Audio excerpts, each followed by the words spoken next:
6월절의 은혜라는 제목을 정했습니다. 출애굽기 12장 23절 말씀 본문으로 해서 함께 하나님 말씀 나누고자 합니다. 누구에게나 개인이든 가정이든 나라 민족으로든 시작이 되는, 기억해야 할 기준이 되는 때가 있습니다. 성경의 시작이 되는 기준, 기억해야 할, 항상 돌아와야 할 시작 지점이 6월절입니다.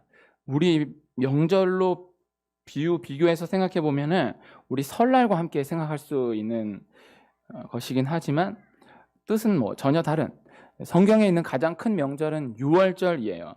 넘을 월 해서 넘어간다라는 뜻, 재앙이 넘어간다라는 뜻의 6월절입니다. 오늘 6월절을 주제로 함께 말씀을 나누고자 하는 것인데요. 이스라엘의 3대 절기가 있습니다.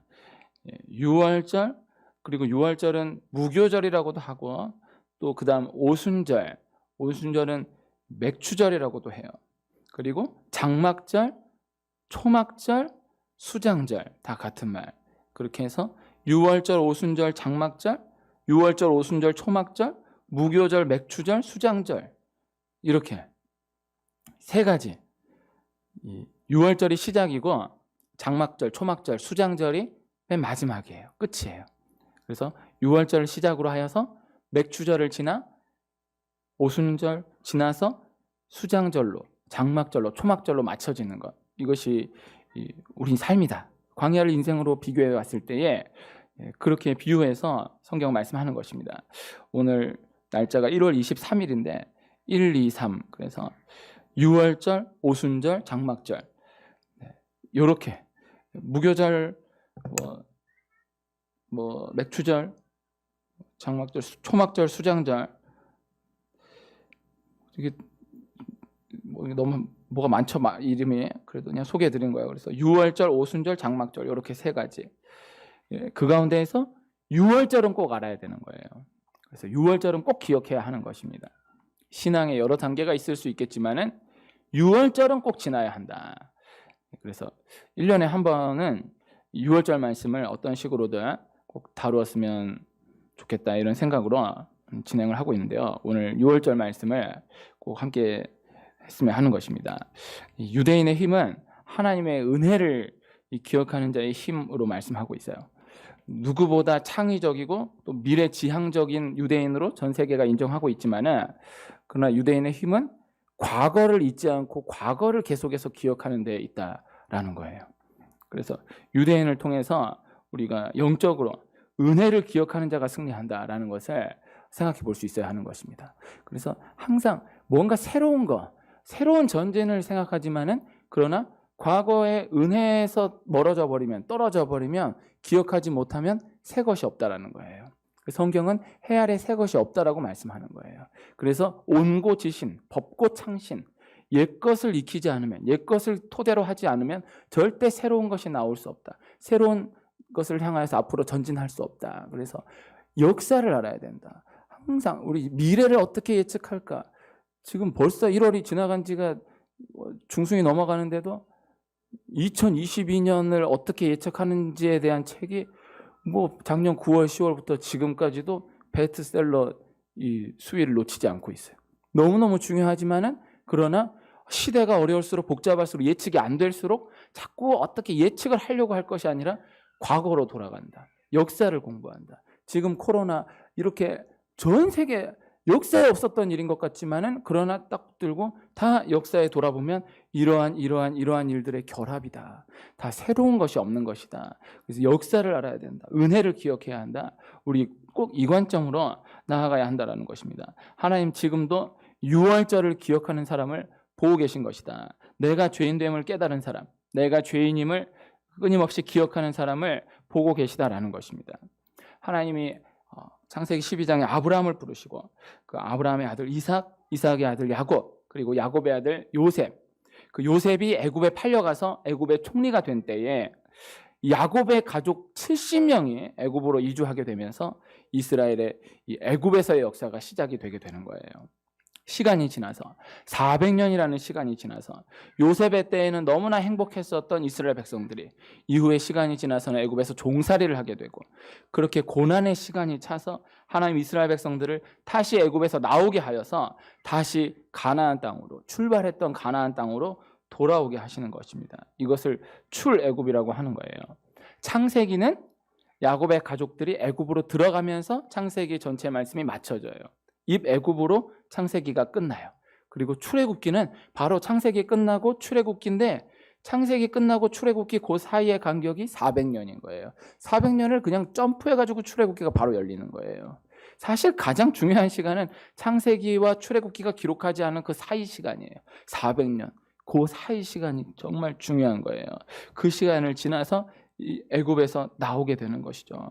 이 출애굽은 이 시간이 지나 야곱의 가족들 이스라엘 백성들이 애굽에서 다시 나오는 이야기를 기록한 책인데 이스라엘에 대한 하나님의 구원을 말씀하고 또 한편 애굽에 대한 하나님의 심판을 말씀하는 것입니다. 이스라엘을 향한 하나님의 구원 그리고 애굽을 향한 하나님의 심판이 동시에 임하게 되는 거예요. 그래서 구원과 심판은 동시에 임하는 거예요. 누구는 구원받고 누구는 심판받고 순서대로가 아니라 동시에 임한다. 그래서 지금 이 시대를 살아가고 있는 우리도 예수님 다시 오실 때 예수님 심판하러 이 땅에 다시 오실 때에 예수님 믿는 자 바로 구원, 예수님 믿지 않은 자, 영접하지 못한 자 다 저주로 멸망으로 한순간에 구원과 심판이 한순간에 임하게 된다. 우리는 그렇게 믿는 것입니다. 그래서 이 출애굽기 안의 상황에서 생각해 보면 그저 침묵하시는 것으로만 생각했던 하나님이었지만 그러나 이스라엘의 부르짖음을 보고 계셨던 하나님이셨다. 듣고 계셨던 하나님이셨다라는 것을 말씀하는 것이고 그리고 애굽의 죄악들을 다 보고 계셨던 알고 계셨던 하나님이셨다라는 것을 말씀하는 거예요. 한순간에 열리는 거예요. 400년 동안 하나 이렇게나 저렇게나 별로 달라질 것 없이 그저 시간 진행된 것 같아 보였지만은 하나님 한순간에 400년 동안을 하나님 지켜보고 계셨다. 이스라엘의 부르짖음을 지켜보고 계셨다. 애굽의 그 모든 죄악들을 알고 계셨다. 보고 계셨다라는 것을 한순간에 증거하시는 것입니다. 이스라엘 백성들의 출애굽을 위해서 하나님은 모세를 선택하시고 모세를 애굽의 왕 바로에게 보내서 출애굽을 허락할 것을 말씀하도록 명령하시는 거예요. 그러나 애굽의 바로는 이스라엘 백성들이 나가면 그 모든 종이 해야 되는 일들을 자신들이 감당해야 하기 때문에 이스라엘 백성들을 놓아주는 것을 계속해서 거절하는 것이죠. 이스라엘의 출애굽을 계속해서 거절하는 바로에게 하나님은 10가지 재앙을 주시는 것입니다. 바로는 마지막 10번째 재앙이 닥치기까지 고집을 꺾지 않아요. 그 10가지 재앙을 다 받아먹는 거예요. 그래서 10가지 재앙은 이것은 바로의 편에서 적용해 본다라고 하면은 우리에게 회개할 것을 말씀하는 것이죠. 너 이렇게 해도 기도 안 하겠느냐? 이렇게 해도 기도 안 하겠느냐? 이렇게 해도 돌아오지 않겠느냐? 하나님 계속해서 사인 주시는 거예요. 말씀하시는 거예요. 그리고 이스라엘 편에서 적용해 본다면 사실 이스라엘 편에서의 적용이 더 중요한 말씀이 되는 것인데 그러한 고난, 표적을 통해서 모든 출애굽의 과정을 기억하게 하기 위함인 것이죠. 그래서 첫 번째 재앙부터 마지막 10번째 재앙까지를 이스라엘 백성들이 다 함께 당하고 또 함께 보면서 기억하게 되는 거예요. 그래서 그 당장의 의미도 중요하지만은 이후 또 출애굽 이후에 이스라엘 백성들이 가나안 땅에서 나라를 건설하고 또 수백 년 계속 수천 년이 지나는 지금까지도 그때 그 사건을 기억하고 있는 거예요. 그래서 하나님 하나하나를 다 보이시고 경험하게 하시는 거예요. 그래서 나일강이 피가 되게 하셨었지. 하나님 온 땅의 개구리가 득실득실하게 하게 하셨었지. 하나하나를 기억하게 하기 위함인 거예요. 저는 아이들 전도사 할 때도 어떤 시청각 자료를 잘 쓰지 않았는데요. 시청각 자료가 그래도 귀한 거는 보면은 기억이 되는 거죠. 네. 교회 왔다, 갔다. 오늘 무슨 말씀 들었니? 분명히 갔다 왔는데 뭔 말을 들었는지 하나 기억이 안 나는데 뭐 목사님이 전도사님이 인형 하나 들고 모이겠다고 하면 전도사님 뭐 인형을 뭐 들고 얘기하든 이건 기억나잖아요. 애들이. 그래서 그렇게 생각해 보면 또 필요한 거예요. 뭐라도 이렇게 시청각자를 하나님 시청각으로 교육하시는 거예요. 하나는 첫 번째부터 10가지 재앙까지를 추상적인 재앙이 없이 전부 다 구체적인 현실적인 재앙으로 하나하나를 때리시면서 애굽을 심판하는 것이지만은 이스라엘 백성들로 하여금 기억하게 하시는 거예요.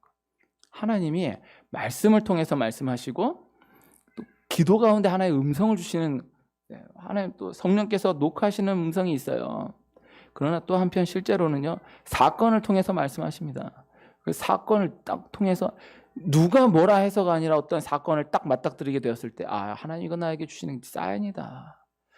긍정적이든 부정적이든 어떤 사건을 통해서 말씀하시는 하나님을 경험할 수 있어요. 이거는 누가 뭐라 해서가 아니에요. 내가 경험하는 거예요. 아, 이거는 우연이 아니다.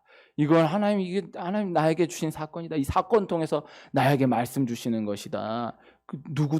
누구도 이야기한 거 아니지만 나로서는 절대 부인할 수 없는 하나님의 말씀이 있는 거죠. 이스라엘 백성들에게 그 10가지를 딱 심어주시면서 기억하도록 하게 하시는 거예요. 그렇게 기억되게 되는 거예요. 그렇게 애굽 신들을 멸함으로 이스라엘 백성들로서는, 아, 애굽의 이 신도 아니구나, 이 신도 아니구나.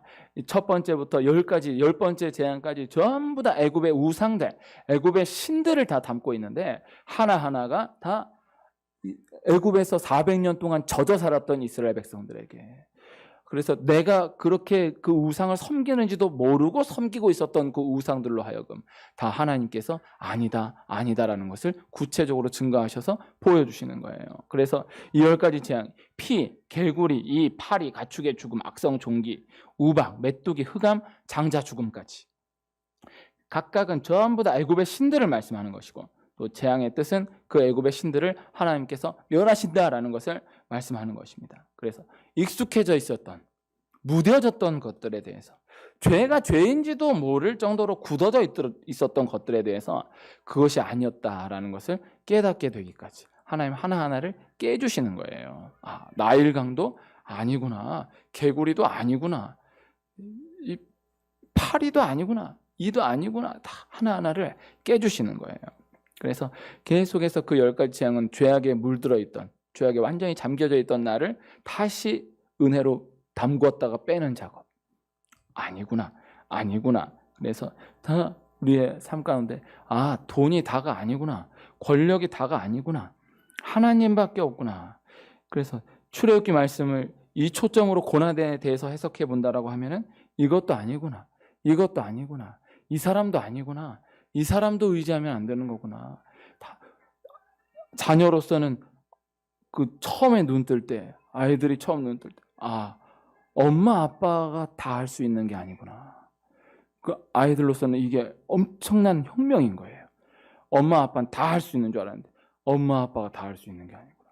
아, 엄마 아빠를 의지할 수 있는 존재가 아니구나를 눈뜨게 되는 거예요. 부모도 뻔한 건데도 나중에 가서 눈뜨게 되는, 아, 자식을 의지하는 게 아니구나, 자식이 의지할 대상이 아니구나, 나중에 가서 눈뜨는 거예요. 그래서 내가 오직 주님이다, 나 하나님만 잘 믿는다라고 생각해왔지만은 나도 모르게 잠겨 있었던 그 모든 것들에 대해서 그거 아니다, 그것도 의지할 대상이 아니다, 그것도 있는다고 되는 게 아니다라는 것을 하나하나 다 구체적으로 보여주시면서 체험하게 하시면서 깨닫게 하시는 것이죠. 이것이 10가지 재앙의 뜻인 것입니다. 이 10가지 재앙 가운데에서 처음 3번째 재앙까지는요, 애굽인들에게나 이스라엘 백성들에게나 공통된 재앙이었어요. 똑같이 임했어요. 그런데 4번째 재앙부터는 이스라엘 백성들이 그 재앙에서 구별되기 시작하는 거예요. 그래서 시간이 지나면 구별되기 시작한다. 반드시 구별하기 시작하시는 그때가 온다. 처음엔 다 똑같지만 그러나 시간 지나면 달라진다. 구별된다. 그래서 처음에 다 교실에 있을 때 애들 다 똑같아 보이지만은 그러나 시간이 지나면서 달라진 때가 와요. 구별되는 때가 와요. 하나님 구별하시기 시작하시는 때가 오는 거예요. 멀리 보는 거예요. 지금은 모르는 거예요. 주일 한 번 빠진다, 한 번 안 빠진다. 오늘 너무 어려운 상황 가운데 이렇게 하다 그냥 일을 물고 왔다. 그거 아무것도 아닌 것 같지만 그로 인한 축복을 모르는 거예요. 그리고 주일 한 번 어긴다, 아무것도 아닌 거, 그 경홀히 어긴다, 달라지는 거 하나도 없어 보이지만은 그러나 드러나는 때가 오는 거예요. 교회 한 번 더 오나, 교회 한 번 덜 오나, 하나 달라지는 게 없어 보이는 것, 그러나 드러나는 때가 오는 거예요. 새벽기도 한 번을 더 하나, 새벽기도 한 번을 안 나가나, 당장에 보면 다를 것이 없어 보이지만 반드시 한 번, 두 번, 한 달, 두 달, 한 해, 두 해 쌓이게 되면서 드러나는 때가 온다. 드러나기 시작하는 때가 와요. 이 애굽의 모든 사람들과 이스라엘 택한 사람들과의 구별입니다. 출애굽한 모든 사람들과 가나안에 들어가기까지의 이 사람, 출애굽기는 구별되는 때가 온다라는 것을 말씀하는 것입니다. 오늘 말씀에서 다루는 유월절은 마지막 10번째 재앙이에요. 장자가 죽는다라는 마지막 10번째 재앙은 이스라엘 백성들에게도 예외가 없었던 거예요. 그러나 하나님 모든 이들에게 동일하게 임할 이 10번째 재앙을 피할 길을 말씀하시는 것이죠. 그러니까 첫 번째, 두 번째, 세 번째 재앙은 이스라엘 백성들도 애굽 사람들과 똑같이 당했어요. 그런데 네 번째 재앙부터는 구별되는 거예요. 4, 5, 6, 7, 8, 9 하나님 이스라엘 백성들이 거하는 땅에는, 고센 땅에는 그 재앙이 구별되게 하시는 거예요. 그런데 마지막 10번째 재앙은 하나님이 똑같이 내리겠다라는 거예요. 똑같이 내리는데 그런데 기준을 하나 두는 거예요. 피할 길을 하나 딱 말씀하시는데 문 임방과 좌우 문설주에 어린 양의 피를 바르라라는 것입니다. 그래서 오늘 말씀입니다. 유월절 어린 양의 피. 유월절 어린 양의 피는 예수님 말씀하는 거예요. 예수님의 피를 말씀하는 거예요. 그래서 기독교는 피의 종교입니다. 예수님 피다. 그래서 오늘 출애굽기 말씀에는 예수라는 글자가 전혀 등장하지 않지만은 가장 예수님을 구속사적으로 강하게 예표하여 말씀하고 있는 말씀이 오늘 말씀이에요. 6월절 어린 양의 피, 예수 어린 양, 예수님 피, 그 어린 양의 피는 예수님의 피를 예표하여 말씀하는 거다. 그래서 다 성경에 피가 나오면은 딱 볼 수 있어야 되는 거예요. 가인이 이 아벨을 쳐 죽여요. 아벨이 가인에게 형에게 맞아서 죽어요. 하나님 뭐라 말씀하시느냐? 네 아우의 피소리가 울부짖느니라고 말씀하세요. 그 아벨의 피가 예수 그리스도의 피를 예표하는 거예요. 그 아벨의 피소리가, 피에서 어떻게 소리가 나요? 피소리가 복음을 예표하는 거예요. 그 피소리, 복음을 말씀하는 것이다. 예수 그리스도의 피의 소리, 복음을 말씀하는 것이다. 그래서 그로부터 시작해서 전부 다 모든 피, 예수 그리스도의 피를 말씀하는 것이다. 그래서 성경을 쉽게 읽으면요, 정통 신학에 근거해서 보편적으로 해석해 말씀 전하면 빨간색 나오면은 이건 피가 아닌가, 붉은색 떴다라고 하면은 이건 피가 아닌가, 이렇게 볼 수 있어야 되는 거예요. 그냥 아무 의미 없이 있는 게 아닌 거예요. 다 예수 그리스도의 피를 말씀하는 거예요. 그래서 기독교는 피의 종교다. 예수님 피의 종교다. 예수 그리스도의 피. 예수님은, 기독교는 예수님 믿는 종교대. 기독교, 그리스도교, 예수교인데 예수님에 있어서 가장 중요한 것은 피다. 예수님 피가 제일 중요합니다. 이게 당연한 말씀입니다. 예수님의 말씀이 중요한 게 아니고요. 예수님의 행적이 중요한 게 아니고요. 예수님의 삶이 중요한 게 아니에요. 예수님이 일으키신 기적이 중요한 게 아니에요. 예수님 피가 중요한 거예요. 예수님 피가 중요하다라는 게 근거돼야, 아, 예수님이 말씀하셨지, 예수님이 이런 기적을 일으키셨지, 예수님이 이렇게 사셨지, 예수님이 이렇게 권면하셨지, 그런 건 다 예수님 피가 있기 때문에 의미가 있는 것이지, 예수님 피가 없이는 그 모든 것들은 아무 의미가 없는 거예요. 우리 간단한 이 원리를, 이 기준을 꼭 기억해 두어야 하는 것입니다. 그래서 예수 그리스도의 피다. 기독교는 피의 종교다. 그래서 기독교가 무엇입니까? 라고 딱 묻는다고 하면은 피. 이걸 이렇게 대답할 수 있다라고 하면은 참 귀한 겁니다. 대단한 겁니다. 피다. 피. 한 글자. 네. 오늘 말씀 피입니다. 그래서 이 피를 바른다. 피를 바른다라는 것은 공개를 의미하는 거예요. 나 예수님 믿는 사람입니다. 나 교회 다니는 사람입니다. 주님의 옷자락 교회 다니는 사람입니다. 공개를 의미하는 거예요. 흔적을 이야기하는 거예요. 이따가 부를 찬양에 나의 죄를 씻기는 예수의 피밖에 없네. 찬양인데요. 이게 우리나라에 처음 복음 들어왔을 때 처음 번역돼서 불려진 찬양이 나의 죄를 씻기는 예수의 피밖에 없네. 지금이야 찬송가도 많고 복음성가도 정말 많고, 네, 우리 교회는 반주기를 써가지고 못 부르는 복음성가가 참 많은데 지금도 복음성가는 많이 나옵니다. 근데 처음 교회 들어왔을 때는 찬송가가 몇 개 없어요. 나의 죄를 씻기는, 빠른 찬송은 나의 죄를 씻기는 밖에 없는 거예요. 박수하면서 그 노래만 계속 부르는 거예요. 그게 능력이다. 네. 그래서 너무 많은 찬양을 다양하게 부르는 것도 나쁘지 않지만 한 찬양을 반복해서 부르는 것이 귀하다. 그래서 꼭 한 곡을 외우는 찬송이 있으면 좋겠습니다. 1절이라도 외우는 찬송이 있으면 좋겠습니다. 한 장이라도 외우는 은혜가 있기를 축복합니다. 여러 번 나누었었던 얘기인데 옛날 6.25 당시에 남편의 핍박을 이기며 계속해서 교회를 나갔던 여인이 남편이 교회 갔다 오면 계속 때리는 거예요. 그러면 맞을 때마다 내 주를 가까이 하게 하면 찬양하는 거예요. 맞으면서 내 주를 가까이 하려 함은 계속 때려 남편. 지금 있을 수도 없는 일이에요. 이 실화예요, 실화. 네. 지금은 근데 전쟁이 일어나가지고 이 남편이 포로로 잡히게 됐어요.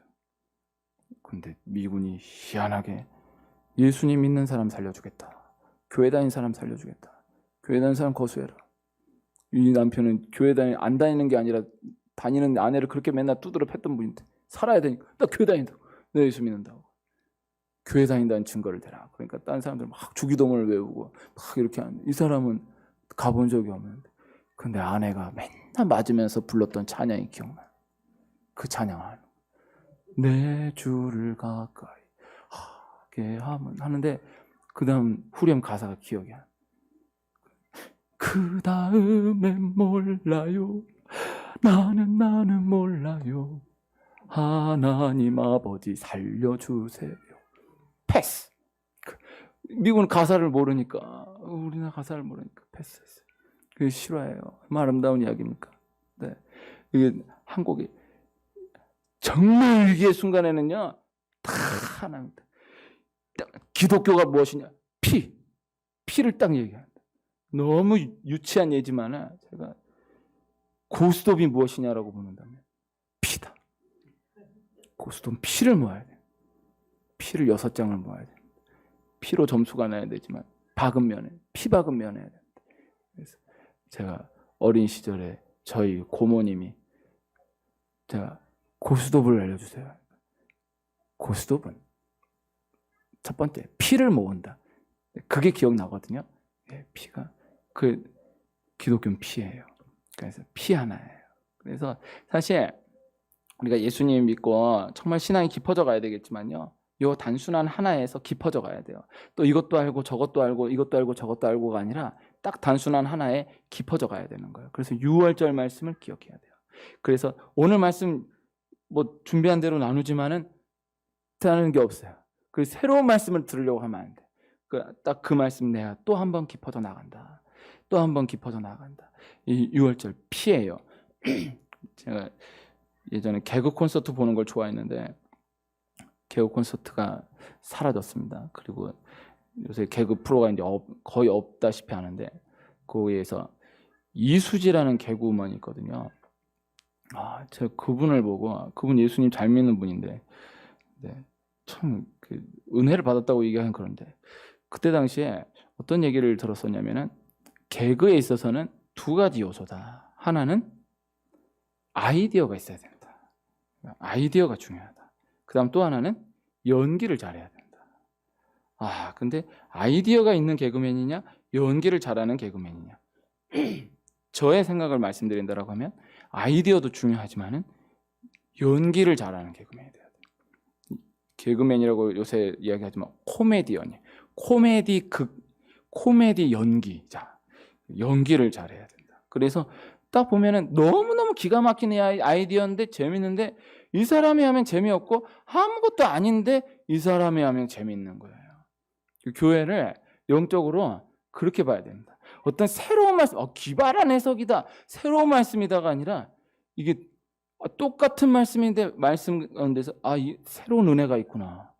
다가오는 말, 내가 모르는 말씀 아니었는데 말씀을 대할 때마다 말씀을 받을 때마다 내가 모르는 말씀 아닌데 강하게 하나님 주시는 마음이 있구나.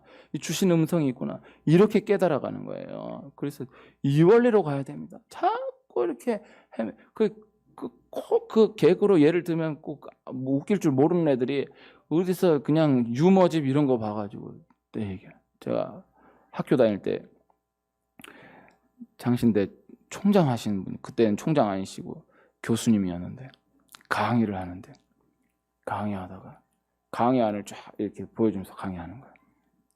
1, 쭉 설명하고 2, 쭉 설명하고 그 다음 거기에 유머 1. 그래서 쭉 얘기하는 유머를 해야 되겠다는 이분이 강박관념이 있으니까 유머를 넣어야겠다라고 해서 강의에다가 유머 1 해서 여기서 유머를 하겠습니다. 해가지고 딱 재미있는 얘기 하는 거예요. 너무 재미가 없는 거예요. 그 다음 또 강의하다가 여기서 유머 2. 그래서 또 너무 재미가 없는 거예요. 그분은 혼자 막 웃는 거예요. 그래서 이야, 내가 거기서 많은 걸 깨달았어요. 안 되는 걸 하려고 하면 안 된다. 이게 진짜 아니 그거 내용만 놓고 보면 재미가 없는 게 아닌데 이분이 유머 1 해가지고 이렇게 하니까 이게 뭐냐 이게 아니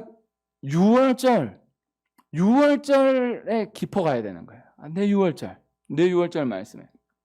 그래서 이 피입니다. 나의 죄를 씻기는 예수의 피밖에 없네.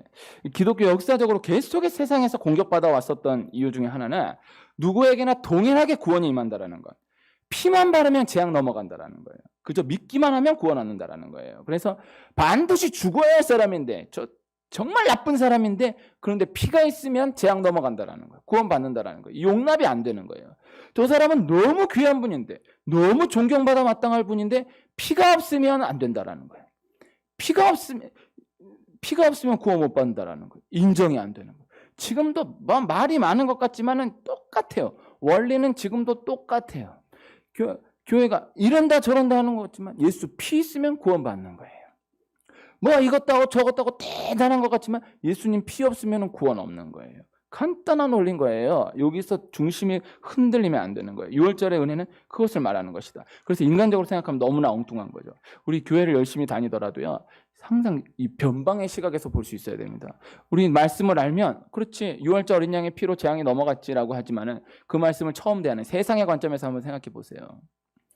그 안에 집에 장자가 죽는데 안 죽는 방법은 문에다 피 바르라는 거예요. 이거 얼마나 웃겨요. 그걸 실제로 한다고 생각해봐요. 내 아들 살리기 위해 가지고 문에다가 피를 바른다라고 생각을 해봐요. 얼마나 웃겨요. 납득이 안 되잖아요. 하나 납득이 안 되잖아요. 만약에 하나님 믿는다라고 하면은 하나님이 애굽인이든 이스라엘인이든 다 알 거 아니에요. 하나님 알아서 구별해서 다 재앙 구별하셨는데 마지막 재앙에 있어서는 애굽인도 피 바르면 살고 이스라엘도 피 없으면 죽는다. 딱 간단한 예로. 그래서 애굽인도 안 믿어지지만 어디서 주워 듣고 피 바르면 살고 이스라엘도 우리는 이스라엘인데 이러고 피 안 바르면 죽는 거예요. 간단한 원리. 그래서 예수님 피다. 네, 그래서 이 기독교의 핵심, 기독교인의 핵심, 모든 우리 삶 가운데 주어지는 모든 원리의 이 근원이 되는 것입니다. 출애굽기는 역전의 이야기. 이 종이었던 이스라엘 백성들이 이 비천했던 이스라엘 백성이 결국 승리하고 완전한 구별의 축복으로 하나님 보고 계신다. 하나님 함께하고 계시다라는 믿음을 다 증거받게 되는 것입니다. 그래서 결국 구원하신다라는 믿음, 결국 지나간다라는 믿음, 결국 잘 된다라는 이 믿음이 있는 우리 한 분 한 분 되시기를 축복합니다. 오늘에 우리 교회가 장안동에서 위례로 이사 온 지 딱 1년 되는 때거든요. 참 하나님의 은혜다. 6월절을 제가 되도록 월요일 날 본문을 정하려고 애를 쓰는데 월요일 날 6월절 말씀 딱 하려고 보니까 그거 까먹고 있었는데 그치 1월 24일 나왔는데 1월 23일이구나. 오늘 참 귀한 날이에요. 그래서 6월절 이게 그래서 내가 뭐 나만 아는 거죠 이거는. 그러니까 이 교회가 위례로 이사 온 지 1주년 됐으니까 6월절 말씀 나눠야 되겠다라고 생각한 게 아니고요. 기도하는 가운데 6월절 말씀을 나눠야겠다라고 생각을 했는데 이게 딱 보니까 위례 이사 온 지 1년 되는 거예요. 그리고 오늘 주일 새벽에 이 42번의 진이동을 하는데 42번의 진이동이 오늘 새벽에 끝났어요. 길갈에 도착했어요. 이게 뭐 마음이 나눠져. 주일 새벽으로 와야 마음이 나눠지죠. 이게 와가지고 주일 새벽에 그렇게 날짜를 맞춘 게 아닌데 딱 새벽기도 와서 그냥 딱 처음 해서 1번부터 이제 42번까지 진을 쭉 해왔는데 그거를 어제 깨달은 건데 어제 나 혼자 너무 신기한 거예요. 야, 내일 새벽 말씀 맞네 마지막이었지 해서 딱 보니까 근데 오늘이 위례에 온 지 1년인 거예요. 이게 너무 귀한 거예요. 그래서 6월절 말씀을 준비했는데 해놓고 있었는데 길갈 도착해서 유월절 진행하는 말씀을 나눕니다. 나 혼자 신기한 거예요. 나 혼자 나는 너무 신기한 거예요. 나는 그 사이에 우리 집사님 가정 결혼한 것도 나는 신기하더라고요. 그렇게 해서 유월절에서 이렇게 나오고 이렇게 간다. 시작에 그 유월절은요 시작이고요. 유월절은요 돌아와서 다시 지키는 거예요. 그래서 한 바퀴를 의미하는 거예요. 유월절 한 바퀴를 의미하는 거예요. 그래서 항상 유월절로 기준하는 거예요. 예수님 공생애를 3년, 정확하게 3년 반으로 놓고 보는데 3년이다, 3년 반이다라는 말씀은 성경에 없어요. 그런데 왜 3년이 확실하다고 얘기하느냐? 유월절이 딱 기준이 되는 거예요. 유월절이 그렇게 딱 그 기준이 돼서 그렇게 돌아오는 거예요. 예수님 유월절 지킨 그 기준, 그 한 회기 놓고 보면은 딱 정확하게 3년 반이다. 유월절 말씀하는 거예요. 유월절이 기준이에요. 그래서 그 한 바퀴. 아이가 태어나는 것도 귀하지만요. 첫 돌 지나면은요 귀한 거예요. 첫 돌 뭐 지금도 첫 돌이다라고 하면은 축하하고 축복하고 하지만은요. 지금 문화로 첫 돌을 이해하면 안 되고 왜 첫 돌이 귀하냐? 첫 돌이 중요하냐? 태어난 다음에 첫 돌을 맞이하는 게 너무 힘들었던 거예요. 첫 돌 맞이하기 전에 죽는 애들이 너무너무 많으니까 그러니까 옛날 우리 할아버지 세대 때는 전부 주민등록 다 몇 년 지나서 하는 거예요. 왜? 언제 죽을지 모르니까. 그래서 1년 안 돼서 죽은 애들이 너무너무 많으니까 그래 놓고도 9, 10을 낳은 거 보면 참 대단한 거예요. 한 살 안 돼갖고 죽은 애들 이렇게 많았는데 그 첫돌이 왜 환갑이 지금이야 환갑 다 그냥 환갑 청춘이라는 말도 안 하잖아요. 지금은 아무것도 아닌데 근데 그때는 한 마을에 환갑 넘은 사람 한 명 찾기가 어려우니까 이 환갑이 중요하잖아요. 그와 같은 맥락으로 한 살 넘어가면 이제 면역력이 붙어가지고 일어날 수 있는 거예요. 살아갈 수 있는 거예요. 근데 한 살 되기 전에는 요만한 거, 아무것도 아닌 거, 요만한 거에 다 픽픽 다 죽는 거예요. 그래서 유월절이 처음 열려지는 것이 귀하고 신앙인에게 그 다음 유월절 두 번째 맞이하는 것이 귀한 거예요. 그래서 오늘 1년 된 날에 함께 예배하는 게 귀한 거예요. 네, 이게 귀한 거예요. 네, 같이 예배. 그래서 귀한 거라고요. 네, 그래서 1년을 이렇게 함께 왔다라는 게 믿어지지 않는 일입니다. 네, 코로나 상황에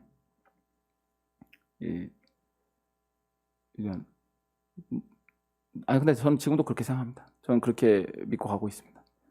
지금도 내가 나 혼자 6월절 지킨다. 그래서 언젠가 코로나 끝나는 날이 온다.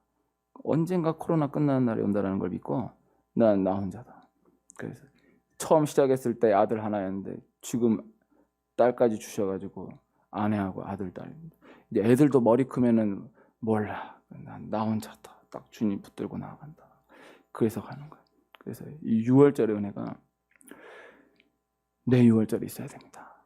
그래서 하나님과의 관계 가운데서 내 6월절이 있어야 됩니다. 뭐 이렇게 은혜 받으면 뭐 하나님께 은혜를 고백하고 뭐 이렇게 잘 되면은 뭐 하나님의 은혜를 잊지 않고 그럴 것 같지만 절대 그렇지 않아요.